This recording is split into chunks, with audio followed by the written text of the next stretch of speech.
देखिए, जब भी आप स्कूल डेज में, कॉलेज डेज में रहते तो ऑफ कोर्स आपके पास वो बजट नहीं रहता कि वे प्रोटीन, मल्टीवाइटमिन, अलार्जिनिन सारे सप्लीमेंट खरीद पाओ। मेरा भी पहला बाइक क्रिएटिन था, क्योंकि काफी चीप सप्लीमेंट था, 700-800 रुपए में मिल गया। मसल न्यूट्रिशन करके एक सप्लीमेंट ब्रांड था उस समय, 2016 की बात है। खरीद के लाया कि भैया मेरे गेन्स बढ़ेंगे, मसल मास बढ़ेगा, स्ट्रेंथ बढ़ेगी। 10-15 दिन खाया और उसे छोड़ दिया, क्योंकि मैं उसे पोस्ट वर्कआउट में ले रहा था। उतना उसका इम्पैक्ट दिखा नहीं जितना मैंने सोचा था, या फिर उतना स्ट्रेंथ मेरी बढ़ी नहीं जितना मैंने एक्सपेक्ट किया था, क्योंकि यूट्यूबर्स इसके बारे में इतना बता रहे थे। और उसके साथ एक और डर था कि भैया क्रिएटिन से कहीं कोई मेरा ऑर्गन खराब ना हो जाए या कोई लॉस ना आ जाए, क्योंकि उस फेज में इतने सारे वीडियोस बन रहे थे कि भैया लिवर खराब हो जाएगा, ये हो जाएगा, वो हो जाएगा। तो जैसे 10 से 15 दिन क्रिएटिन खाने के बाद मैंने उस चीज को छोड़ दिया। एक्चुअल क्रिएटिन को कंज्यूम करना स्टार्ट किया 2019 से। तो ऐसी ही गलती मेरे बहुत सारे भाई कर रहे हैं। क्रिएटिन खरीद तो लेते हैं पर उसे सही तरीके से खाते नहीं। अब जब सही तरीके से खाओगे नहीं तो उसका फायदा भी आपको उस तरीके से मिलेगा नहीं जितना असल में मिल सकता है। इस वीडियो में भाइयों 5 ऐसे तरीकों पे बात करने वाला कि क्यों आप गलत तरीके से क्रिएटिन खा रहे हो, उसे कैसे इंप्रूव कर सकते। तो जो लोग इस चैनल को फॉलो कर रहे हैं उन्हें पता है कि भैया क्रिएटिन एक अमीनो है। प्रोटीन के 20 हिस्से होते हैं, जहाँ पे 11 ऐसे होते हैं जो भैया शरीर बनाती, 9 ऐसे होते हैं जिन्हें शरीर नहीं बनाती, उन्हें हम लोग इसेंशियल कहते हैं। जो शरीर बनाती है उसमें क्रिएटिन, अलार्जिनिन कुछ फेमस अमीनोज हैं जिनका आपने नाम सुना होगा, पर ये इतने अमाउंट में नहीं बनाती है कि उन लोगों को फायदा दे पाए जो लोग एक एथलीट, जो लोग रेगुलर जिम जा रहे हैं या फिर कोई स्पोर्ट्स खेल रहे हैं या ट्रैक एंड फील्ड दौड़ भाग कर रहे हैं, उनके लिए इतना नहीं। अब ऐसे लोग सप्लीमेंट पे शिफ्ट करते हैं, जैसे कि मैं न्यूट्राबे का क्रिएटिन मोनोहाइड्रेट कंज्यूम कर रहा 1.5 साल से। तो क्रिएटिन कितनी हाइप इस वजह से है क्योंकि भैया न्यूट्राबे क्रिएटिन बहुत ज्यादा बेनिफिट देता है, जिसमें सबसे पहला बेनिफिट है कि भैया आपके शरीर में एटीपी लेवल्स बढ़ा देता है। एडिनोसिन ट्राइफॉस्फेट आपके मसल में जब वो बढ़ती है, आपकी एनर्जी लेवल्स पीक आउट कर जाते हैं। आप जब भी जिम में ट्रेनिंग करते हो तो आपकी स्ट्रेंथ बढ़ जाती है, आपका एंडोरेंस बढ़ जाता है, जिससे लंबे वक्त तक आप ट्रेनिंग कर पाते हो बिना थके हुए।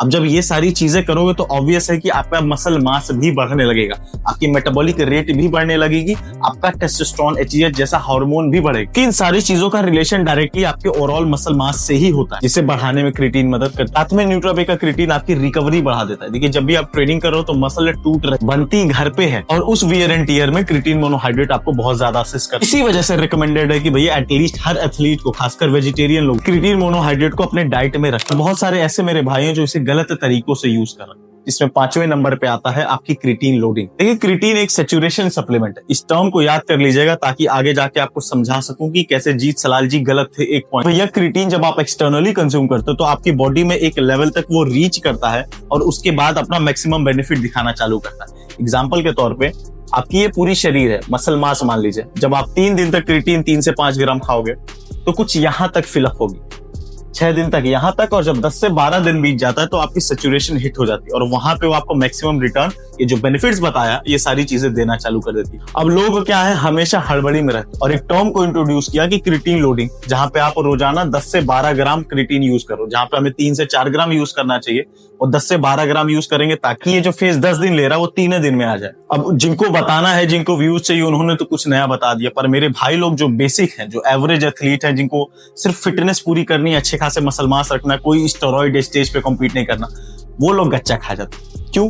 क्योंकि भैया वो लोग ये नहीं समझ पाते कि क्रिएटिन लोडिंग और क्रिएटिन को नॉर्मली कंज्यूम करने में सिर्फ फर्क 2-4-10 दिन का ही है। फायदा आपको क्रिएटिन लोडिंग देगा, सेम फायदा आप 3 ग्राम भी खाओगे वो भी देगा, बस 2-4 दिन एक्स्ट्रा लगेगा ताकि वो सैचुरेशन पॉइंट हिट कर पाए। बॉडी में एक अमाउंट ऑफ क्रिएटिन स्टोर हो जाएगा, दोनों चीज एक ही तरीके से फायदा देगी, तो कोई मतलब नहीं है आप स्किन जैसे इश्यूज, एक्ने वगैरह हो जाएंगे अगर 10-12 ग्राम प्रोटीन अचानक से खाने लोगे। आपका लिवर ऑर्गन जैसे चीजों में इश्यूज फेस करने लगेगा क्योंकि उसे ब्रेक डाउन करना पड़ेगा। अमीनो है, आपको एक बिगिनर शरीर है जिसके शरीर में मसल मास नहीं है, कोई एक्टिविटी लेवल नहीं हो, अचानक से 15 ग्राम खाएगा तो भैया लीवर उसे कैसे ब्रेक करेगा? साथ में आपका पेट खराब हो सकता है, आपका गट एब्जॉर्प्शन रेट खराब हो सकता है अगर आप क्रिएटिन लोडिंग करोगे। ये सारी चीजें किस लिए? बस इसलिए कि आप 7 दिन जल्दी आपको बेनिफिट चाहिए। गलत तरीका जो आप क्रिएटिन को सही से यूज नहीं कर रहे, आप इस क्लिप को देखिए। तरीका है जो आप करते हो क्रिएटिन लेने का, और वो है taking creatine on rest days. अब देखो, जब आप क्रिएटिन लेने की बात करते हो ना, तो रिसर्च ये कहती है कि creatine is always effective when it's taken around your workout, यानी कि प्री वर्कआउट में आप ले रहे हो, पोस्ट वर्कआउट में ले रहे हो, तो क्रिएटिन की इफेक्टिवनेस, एब्जॉर्प्शन रेट बढ़ जाता है और क्रिएटिन ज्यादा आपको स्ट्रेंथ बिल्डिंग में बेनिफिट करता है। ठीक है, इसके साथ साथ जब आप नॉन ट्रेनिंग डेज में यानी कि रेस्ट डेज में उसे लेते हो तो उसका कोई एडिशनल बेनिफिट देखा नहीं गया है। ठीक है, मतलब आपकी छुट्टी है, आप कोई ट्रेनिंग नहीं कर रहे, कुछ वर्कआउट नहीं कर रहे, फिर भी आप क्रिएटिन ले जा रहे हो, तो उसका कोई एडेड बेनिफिट नहीं है। इस क्लिप में जीत सलाल जी ने कहा है कि भैया रेस्ट डेज पे क्रिएटिन मोनोहाइड्रेट को कंज्यूम नहीं करना चाहिए, साथ में ऐड किया कि कोई खास इसके बेनिफिट्स नहीं। जीत सलाल जी शायद वीडियो जल्दी बनाने के चक्कर में ये दिमाग से उतर गया कि वो खुद ही बता रहे थे कि क्रिएटिन सैचुरेशन सप्लीमेंट है जो कंसिस्टेंटली कंजप्शन पे ही फायदा देगा। 10 दिन लगाया सैचुरेशन हिट करने में और एक दिन अगर आप बीच में गैप दे दिए तो वो फायदा कैसे देगा? क्रिएटिन कुछ अलग टॉप चीज नहीं है, वो है प्रोटीन का ही हिस्सा। जैसे आप प्रोटीन रोजाना 100 ग्राम 150 ग्राम पर डे बेसिस पे खा रहे हो, तो क्या रेस्ट डेज पे नहीं खाते हो क्या?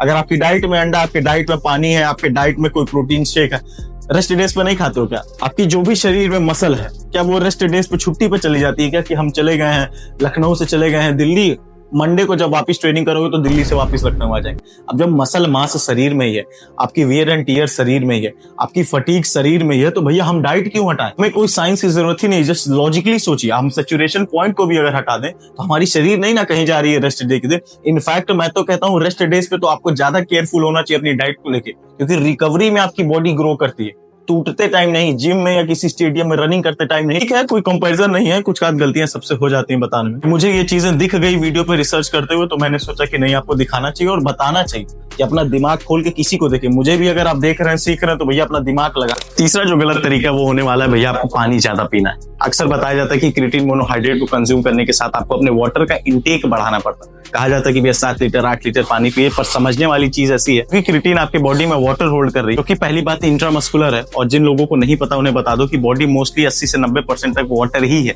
वो मसल मास हो या छोटे से छोटे सेल हो, सारी जगह पे वाटर का वैल्यू जो है वो बहुत ज्यादा है। तो सिर्फ इसलिए कि भैया इंट्रामस्कुलर वो थोड़ा सा वाटर होल्ड कर रही है, आपको पानी बढ़ा देना चाहिए, ये बिल्कुल भी गलत। बहुत सारी स्टडीज में ये बताया गया है, बट इनफैक्ट क्योंकि यूट्यूबर्स बता रहे, तो एक छोटा सा लॉजिक भी देना चाहूंगा। जस्ट बिकॉज आपने क्रिएटिन स्टार्ट किया, आप भैया लगते हो 7 लीटर 8 लीटर पानी पे, इन केस असल में काम आ रहा है और शरीर उसको यूटिलाइज कर रही है, तो भैया बार बार आप उसे फ्लश क्यों कर रहे हैं? अगर असल में बॉडी की रिक्वायरमेंट आपकी 7-8 लीटर होती है ना, तो बार बार आपको वॉशरूम जाने की जरूरत नहीं पड़ती। और ऐसे मेरे भाई जो क्रिएटिन स्टार्ट किया या ज्यादा पानी पी रहे क्रिएटिन की वजह से, इस चीज से रिलेट कर पाएंगे कि वो दिन में 5 बार तो वॉशरूम जाते। इस चीज को समझो, अगर शरीर की रिक्वायरमेंट हो तो कभी भी उसे एक्सक्रीट नहीं करती, वो फूड हो चाहे वाटर हो। क्रिएटिन जब कंज्यूम करो तो अपने ऑप्टिमम लेवल पे रहना जरूरी है। ऑप्टिमम लेवल क्या? बहुत सारे ऐसे भाई होंगे जो 2 लीटर 3 लीटर पानी पी रहे हैं। अब उनको ये ऑप्टिमम लेवल रीच करना पड़ेगा। वो किसी का 4 लीटर हो सकता है, किसी का 5 लीटर, तो 6 फीट के ऊपर हट्टा कट्टा है तो शायद 6 लीटर भी पीना पड़ेगा। इसका ये भी मतलब नहीं है कि भैया आप लोगों 8 लीटर 9 लीटर पानी पीने, इसकी बिल्कुल भी जरूरत नहीं है। इनफैक्ट अगर आप बार बार पीप करोगे तो आपकी बॉडी इलेक्ट्रोलाइट वॉश आउट करेगी, जो आपको शरीर को काफी सारा नुकसान दे सकता है। मजे की बात यह है कि ज्यादातर मेरे भाइयों को इलेक्ट्रोलाइट को वापस से रिप्लेनिश कैसे करना है ये भी नहीं। दूसरी जो सबसे बड़ी गलती खासकर लोकल जिम के कोचेस कहते हैं कि भैया आपको फैट लॉस के दौरान क्रिएटिन को यूज नहीं करना है। वो कहते हैं कि भैया आपका वाटर वेट बढ़ा देगा, आपको मोटा कर देगा, आपको थुतलापन ला देगा, जबकि सच बिल्कुल भी अलग है। क्योंकि स्टार्ट में बताया कि कैसे क्रिएटिन आपका मसल मास, आपकी स्ट्रेंथ, आपकी मेटाबॉलिक रेट, आपके हार्मोन लेवल्स को पुश कर देता है। और आपको इतना तो पता ही होगा कि भैया मसल मास का डायरेक्ट रिलेशन आपके फैट लॉस से। अगर आपके शरीर में मसल फैट रेशियो अच्छा है,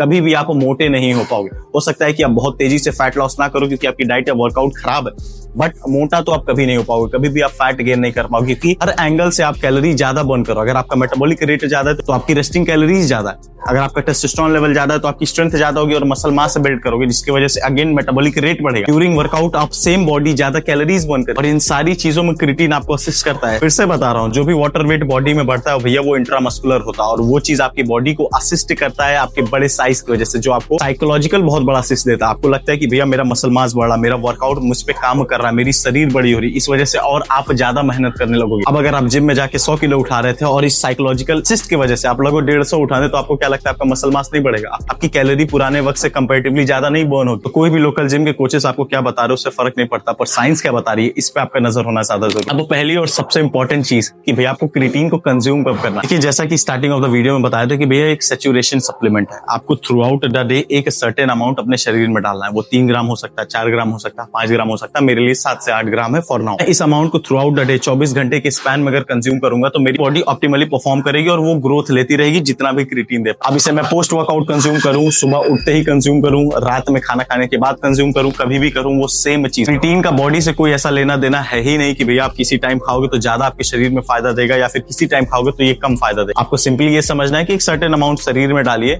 कोई ऐसा फिक्स टाइमिंग आप सेट कर लिए जहां पे आप उस चीज को भूलो ना, क्योंकि क्रिएटिन जनरली अनफ्लेवर्ड आता है। अब अनफ्लेवर्ड चीज को कंज्यूम करने में बहुत लोगों के इंटरेस्ट नहीं आता, जिसमें मैं खुद हूं। सिर्फ एक टाइम फिक्स करिए, उसे कंज्यूम करिए, सेम ही रिटर्न आए। वीडियो यहीं तक थी। कोई भी अगर डाउट है, कोई और सवाल हो क्रिएटिन से रिलेटेड या किसी टॉपिक से रिलेटेड, कमेंट बॉक्स में डाल दीजिएगा, उस चीज को मैं समझा दूंगा। मिलते हैं अगली वीडियो में कुछ नई इन्फॉर्मेशन।